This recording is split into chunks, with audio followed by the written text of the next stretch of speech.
you want to spend 20, 30,000, 40,000, and then your contractor, your designer tells you, hey, I think you need a bit more in order Yeah. to realize what you want. And then your dream goes, Yeah, you're right.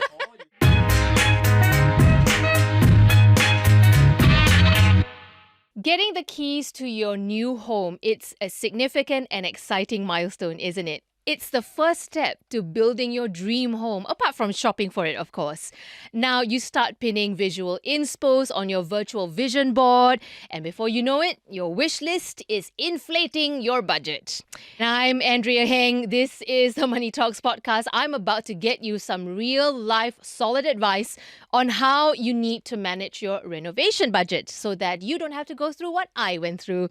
That advice is going to come from my guest today. He's Daniel Lim. He's a co-founder of Qanvast. Welcome, Daniel. Hey, thank you so much for having me. We want to talk about setting the budget, right? All right. How much fat should I give to this budget? Because the renovation costs do tend to add up. Correct. You start looking at inspo images and all that, and that's kind of the fun part. Yeah. And then That's you the fantasizing yeah, part. and then you come down to the dollars and cents, Yeah. and then that's the part that obviously is tricky because most people have an idea in mind. You want to spend 20, 30,000, 40,000, but then when you inspect the house, you have a look, and then some of those ideas that you have seen on those vision boards, and you want to translate them into real life. And then your contractor, your designer tells you, hey, I think you need a bit more in order Yeah. to realize what you want. And then your dream goes, Yeah, you're right. Or you say, okay, I'm gonna stretch a little bit and Yep. then get what I want. So right, so Sure. I think that's challenging, and it's always a tussle between great design, having everything that you want, as well as keeping it practical, functional within budget. I would think the first step you can take is really doing research online. You can just search renovation calculator Singapore. You can just input your size of your apartment. Whether you're looking to do a full-scale renovation with hacking and all the works, or is it more just a smaller scale renovation?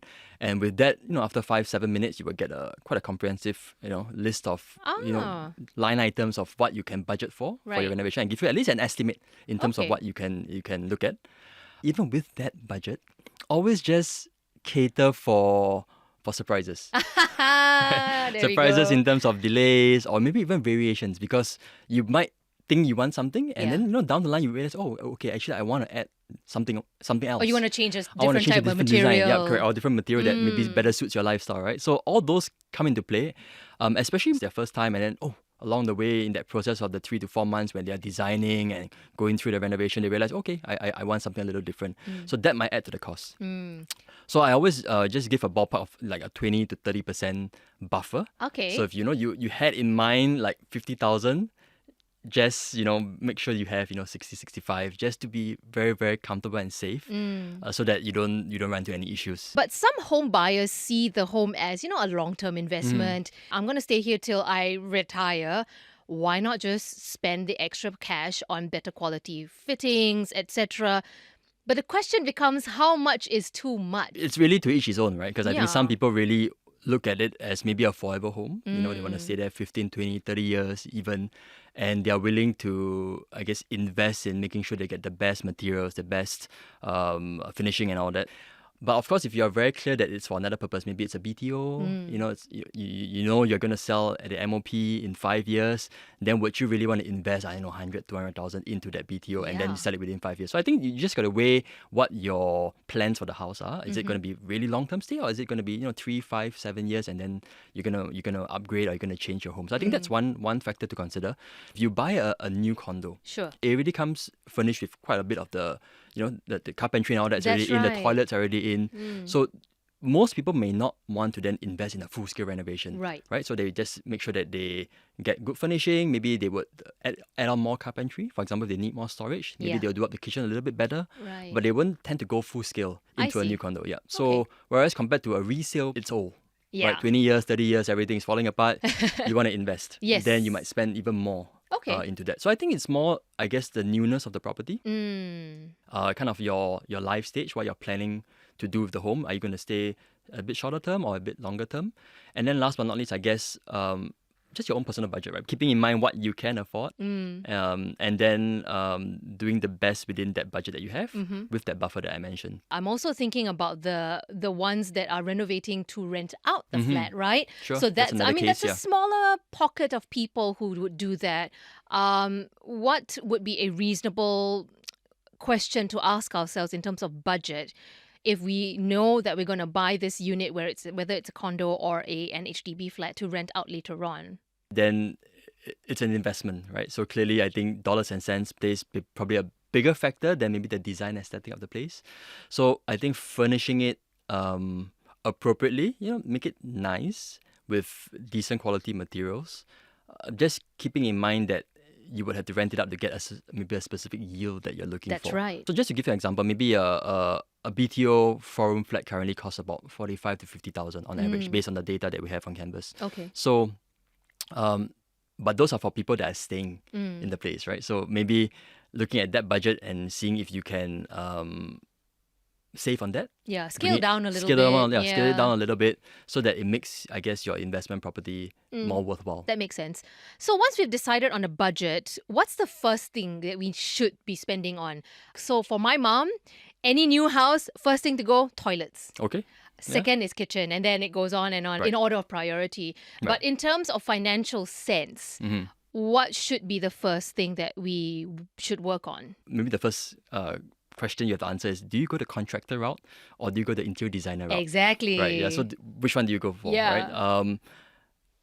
Generally, if you prefer, I guess, not to have to project manage the whole renovation, and you also want to have someone who has experience to advise you on that renovation process, and also to give you some maybe design input on what can or cannot be done, that group of people would go with the interior designer route, right? And then for those that are willing to project manage their own renovation, they're willing to source raw materials and all that, and they just need someone to just get the work done, you can go the contractor route. So again, that already would entail a difference in costs.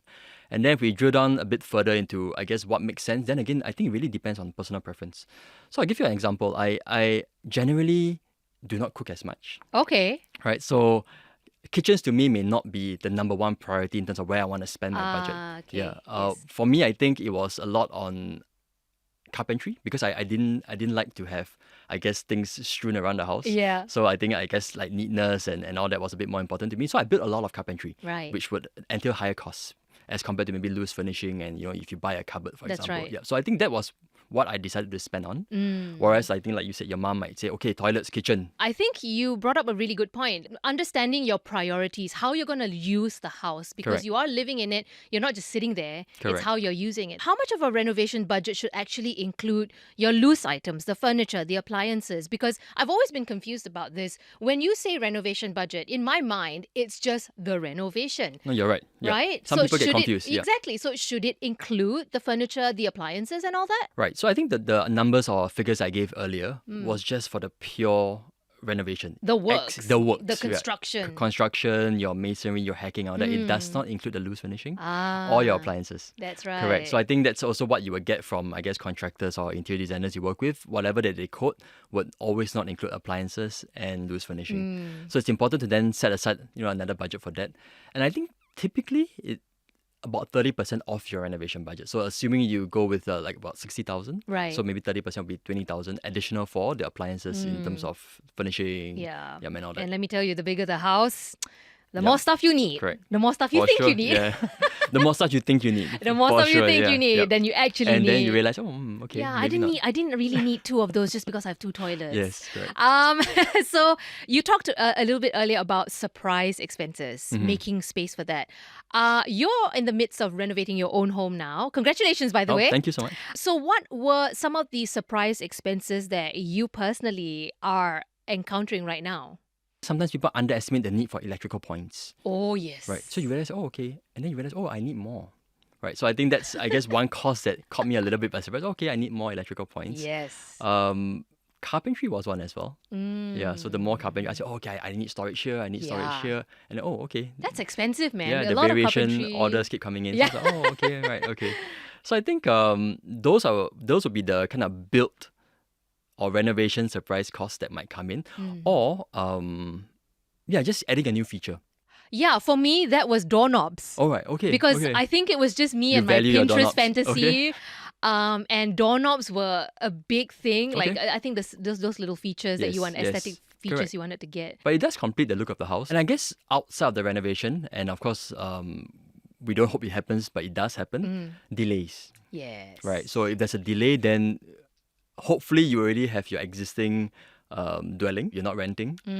But if you are renting or you have already maybe sold your house and you were expecting the renovation to finish next month and you're going to move in next month and then there's a 1 month delay, then what Yep. happens, right? And then you Yeah. scramble. And one of my favorite words again, buffer. I think you need to Buffer. buffer. Yeah, you need to buffer that. Exactly. Don't cut it too close because it causes a lot of unnecessary stress. And it's buffer not just on the renovation Cost. timeline. Yeah, It's timeline, not yeah. just the cost. It's also your rental on the previous place or mortgage. It's also your storage facility. Correct. If you use that, that's another month of delay, another month of fees, right? Mm-hmm. So now we want to talk about sticking with the budget. Some of us may want to head over to the bank for a renovation loan. What are the 3 most important aspects of our renovation loan that we have to pay attention to? So the renovation loan is, of course, it must be based on an invoice, right? So I think once you have an invoice from either a contractor or interior designer, then you're able to apply for a renovation loan. But a renovation loan is typically capped at a certain amount. I've also heard of people doing renovation in phases. And a lot of the times it is with the primary objective of saving on costs. Okay. So, for example, this year I'll do the kitchen and the toilets. And then Right. next year I'll maybe focus on hacking a wall. Is that necessarily a strategic financial move to renovate the house in phases like that? Or, do you end up spending more ultimately? I guess you just have to weigh the cons of having to, I guess, stay there, especially if you're not moving out. I assume they will not move out because you want to save Yeah. costs. I think the inconvenience that could come Oh, that's right. from the renovations happening while you're there, especially maybe if you have young kids, for example, Yes. then it might be a bit more tricky in that sense. So I guess financially it might make sense to do that. Although when I look at it from the contractors and interior designers' point of view, for them to allocate resources multiple times as compared to doing a full project, Right. I guess their preference is quite clear. They rather do Yeah. an entire project, One shot. earn everything. Correct. But if you want to just cut it up like that, I'm not sure, but I think there might be a case where costs individually might add up to be more than if you were to Yeah. complete everything. Bearing in mind also, I guess, renovation costs tends to go up, and after COVID, we saw a huge Oh, increase. yes. But generally it goes up That's as true. with everything. So there's inflation, and you would see that most quotations given by these contracting firms will only be valid for maybe 6 months. That's or right. That same cost will not be the same 2 years later. So if you do a toilet today, you think it's going to be 5,000. 2 years later, it could be 6,500, right? So then Yeah. again, you might not be saving in absolute dollar terms, but I guess you are cutting it up into more bite-sized Yeah. amounts. Yeah, I think it's about manageability in that Correct. sense. Yeah. So some people advise that you should take on a renovation loan if you already have a heavy mortgage to pay. You can always sell the house if you can't service your mortgage. But then what happens if you can't pay up the reno loan? That's a bit different, isn't it? We only have our data on Qanvast to go by, but Sure. we generally do not see much people opting for renovation loans actually. Oh, Yeah, wow. not that high percentage. Okay. We have a little checkbox on our form that Yeah. says, "Do you require a renovation loan?" I think less than 20 or 15% check yes. So the rest just go through with no. And I Okay. think it's just because, I guess, in the home ownership journey, most people know that, okay, if I buy a BTO, which are majority of our homeowners, I need X dollars to save for my renovation. And I think they have that maybe planned out. Wow. All right, so now let's talk about the renovation itself. Okay.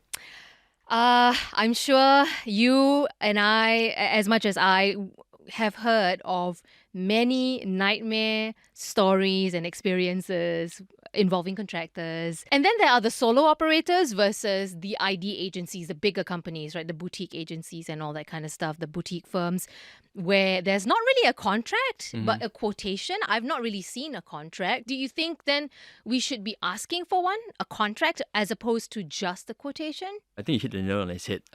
I guess the interior design contracting industry in general in Singapore is quite loosely regulated. Consumers just have to be very aware. They really have to do their own research, and I think that's why there are multiple platforms available in Singapore to try to help guide them in that decision. Showcasing maybe more trusted firms, making sure that we have done the due diligence as a platform, and then offering it to the consumer. But yes, the due diligence or the onus is still on the consumer to make that decision finally at the end of the day. And I would say that, way between a very small firm that has maybe not much track record, Yeah. 1-2 months, they just incorporated and then, they're out here doing this business because, again, there's no regulations. Correct. Right? There's no certification needed to be a designer or contractor. Right. Right? So that is something that they have to weigh. or going for more maybe established firm that has been in operation for 15, 20 years, and then maybe there's a bit more of a trust factor, Oversight, I that oversight suppose. there. Yeah. And I think maybe you might think, okay, at least they've been in operations for X number of years. Per your question about the quotation having or do you need a separate contract, I think most quotations that I've seen from interior designers, at least, they would have quite a comprehensive list of T&Cs. Yes, that's what I was at the going to end. get to. Right, Yeah. correct. So I don't think they need a separate contract because I think it's quite comprehensive. That is binding. That is right? binding. I think that is Okay, binding because I think okay. it's signed both parties, and then Right. I think the terms and conditions would be quite comprehensive. Okay. So I think in those situations it'd probably be okay. Okay. But if it's just a single piece of paper and there's no T&Cs and it's just lump sum payments where carpentry 50,000. Oh, that's like and sending then- me bad correct. signals So I think already. that's important to look at. And the other very important thing with regards to terms and conditions would be the payment terms. I think that's what sometimes people do not look at. Okay, budget is great, it's within my budget. I like this interior designer, design is great. But what about the payment terms? I will be very cautious if the interior designer or contractor tells me to pay 50% upfront, Oh. like today. I'll be cautious. Or Yes. even 30-40% would be deemed high. 30% is considered high. Yes, upfront. Like just to secure the contract. We normally recommend probably not more than 20% just to secure the contract. Sure. Yeah. So I think anything more would be, I'll be very cautious. Okay, So good that we're able to put the number on it because then, a lot of us are never really sure. And most of us renovate maybe once, twice. Anything else that we need to look out for in the T's and C's outside of the payment terms? Some people also look at rectification and defects, like what Yeah. happens at the end of it. Okay. Yeah. So I think some of the better contracts I've seen would be, the last maybe 5% payments withheld until the rectifications are done. So I think something like that would be good for the consumer. I think project timeline, like if there are delays, anything like Correct. that should be indicated in the Correct. T's and C's So as well. timeline for sure. Okay. Although I'm not sure how robust in terms of what happens if the timeline is missed. Yeah. Yeah, so maybe that, I guess, could be improved. Midway or even close to the finish line, we discover things aren't up to scratch. They're not meeting the satisfactory conditions that we were hoping for. So what do we do if we encounter such an episode with a contractor? Things go bad. Who can I complain to? Case would be, the most obvious one, but Sure. that's only for maybe case trust IDs that are Yeah. under case trust. So that's one. I guess on Qanvast, if you found them through us, we have a Qanvast resolution center. You can come to us and we're Okay. able to help you get in touch with the ID, or if you want to go, I guess, higher, then we can get in touch with the management of the company just to make sure that, we bring both parties to the table, try to mediate and get both parties to agree. Because at the end of the day, we want the homeowner to be happy. Yeah, of The home, course. is their dream home, right? Especially if it's a Yeah. first time home, you're Yeah. excited to move I mean, in. it's not one of those products that you Correct. buy and then you see a defect and you return can and just... refund. You can't do that, right? Exactly, Yes, you can do yeah. that. So I think it's a big cost, and a lot of people obviously have a lot of heart, put into it because it's my home, right? So I want it to be beautiful. I want it to be exactly how I envision it to be. Yeah. Obviously, on the interior designer side, I think if they are reputable companies that want to have recurring business, I think they are also It's in really- their interest, It's in right? their interest to make sure they try to resolve it as best as possible, so that there's at least positive word of mouth. People are able to recommend them to their friends, family, and all that. What we try to do is just try to balance both sides and make sure Yeah. that they come to an agreement. Yeah. Yeah. When dealing with contractors or ID firms in general, you want to build that relationship with them because this is your heart and soul project, right? But at Right. the same time, it is still transactionary. Mhm. And we have to maintain an arm's length Right. in a manner of speaking. So any final piece of advice here when it comes to dealing with any kind of contractor, errand or not, at the surface? At the start, Exactly, on you the surface. assume at the everyone's start. going to be okay. Top tip again, just going back to the timeline. So again, just make sure that the schedule is very clearly laid out. And again, I will be very concerned if I'm paying 50, 70% very early on.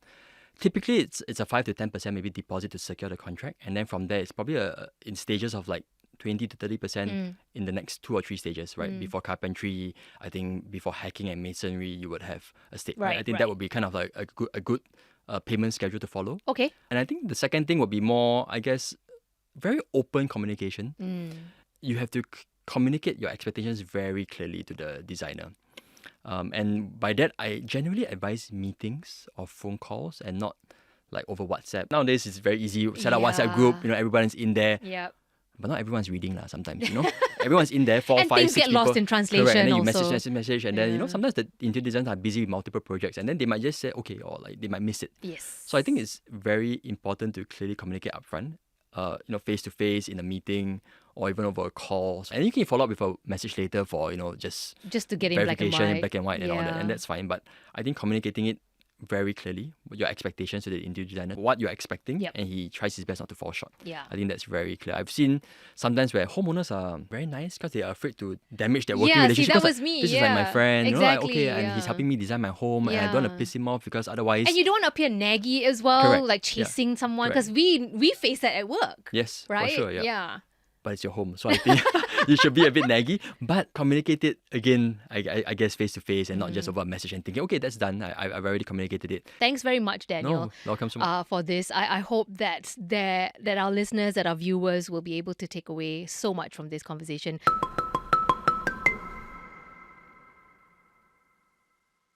Your question is, what is pricey but always worth it? Self-improvement. Oh, tell me Yeah. more. Yeah, so anything, I guess, with regards to self-improvement, books, courses, talks, I would personally invest in that.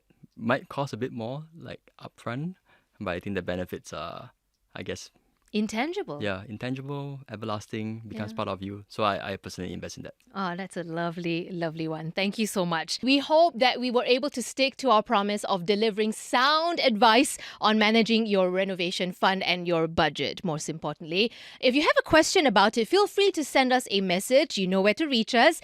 Money Talks is available on Apple Podcasts as well as Spotify and YouTube Music. Don't forget to rate us if you're enjoying this podcast. And big thanks to the team, Crispina Robert, Tiffany Ang, Junaini Johari, Joanne Chan, Hanida Amin, To Yen Yun, and Sayu Wind. I'm Andrea Heng. This has been the Money Talks podcast.